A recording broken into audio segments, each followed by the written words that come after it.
In this video, we will learn about how we can use filters. We will also cover the different types of filters such as measure dimension filter, data source filter, and context filter. To add a filter option, we just have to drag a measure or dimension into the filter card over here. So let's take an example. Let's say we want to filter this product table by state. So we just have to drag this discrete dimension here. And by using a discrete dimension, we can select a specific value. So let's say in this case, we want to look at Florida. So here what we have done is that we have filtered this list of products that are sold in Florida. We can change the selection of the filter by right-clicking on this filter here and edit filter. So here we can change our selection of the filter. Another way we can do this is to display this filter. So what we can do is select Show Filter. Now we will have this filter listed on the side here. So from here, we can just simply select the filter selections that we want. So this allows us to make a quick selection on the filter. We can also make a selection on how we want to display the filter. So over here on this triangle here, we can click on this and select how we want to display our filter option.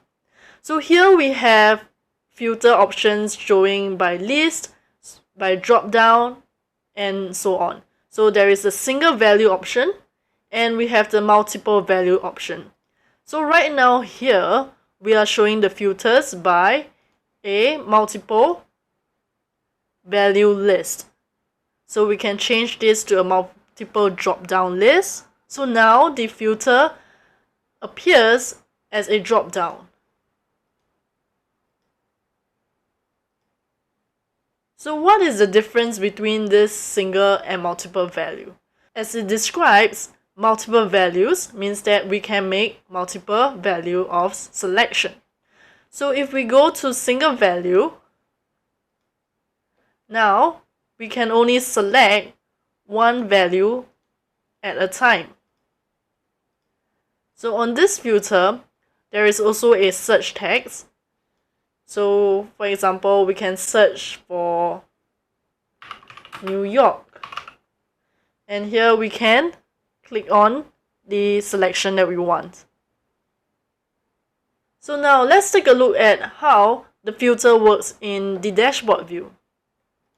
So over here, we have our dashboard view that's made up of two worksheets here. And this worksheet comes from the one that we have seen previously. So on that particular worksheet, what we have done is that we have done a filter on the state. In order to use the filters, we can go to More Option, Filters, and we can select State. So now we have the list of state here where we can use as filters. So let's change this to a multiple drop down. So here we can use this to filter this worksheet here. So now let's say we also want to apply this filter on this worksheet over here, which shows us the sales by month. So we are interested to look at the trend of the sales by a particular state. So what we can do here is to also apply this filter on the other worksheet.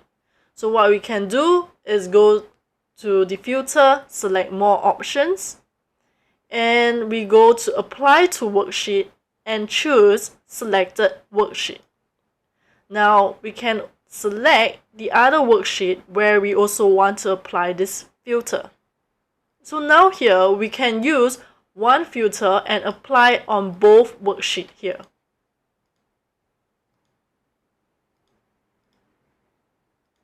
There are also other options such as to apply this on or using this data source. So let's do this over here. So what does this do is that it makes it more convenient when we want a certain filter to be a default for all the worksheet. So now let's go back to the worksheet and see how it looks like.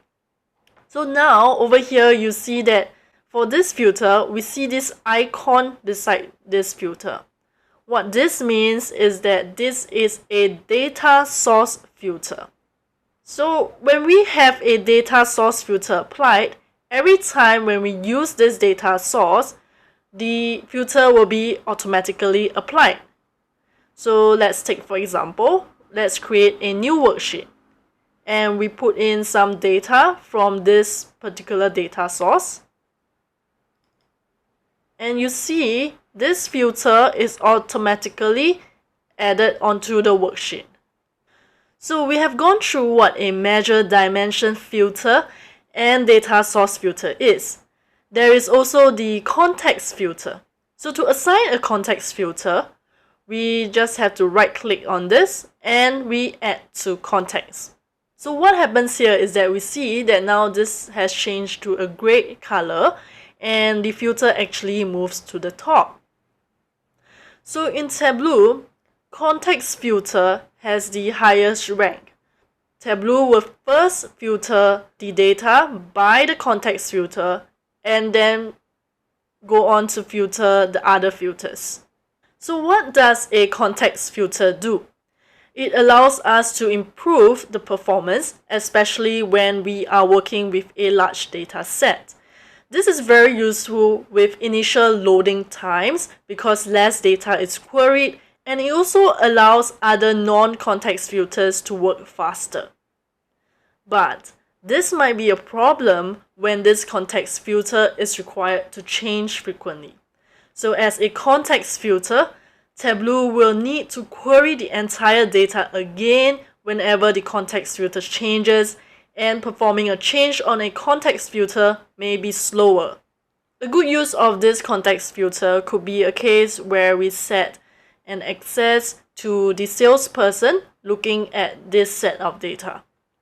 A particular salesperson will only see their own list of products, and there is no need for this filter to be changed frequently.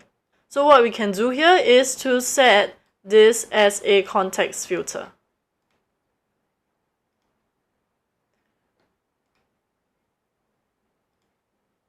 And then let's remove state from context. So now let's go through an example on ranks. In the previous video, we learned about how we can display the top end results using the rank calculation. Here, what we want to do is to use the dimension filter to filter the rank. So we can drag the product name into the filters here. So here you will see that there is certain options that we can select. So condition will allow us to put in some conditional formula that we want to do on this filter. We can also make top selection. So we can do a by field, and we want to do top 10 by, let's say, the same calculation we have done here, which is the rank by quantity. So we do top 10 by the sum of the quantity. So here we have done a filter on the top 10 items. But here you will see that this number don't actually end at 10, but actually we have 10 rows of items over here. Why we see this is because our rank by quantity, we are doing it on a rank dense formula. For similar quantity, it will be allocated the same rank. So now let's do a different rank formula. And let's change this to rank unique. So now every single item will be assigned a rank. So we have now 1 to 10. So there are also more options on how we can play around with filters. So in the next video, we will learn about parameters and how we can use them.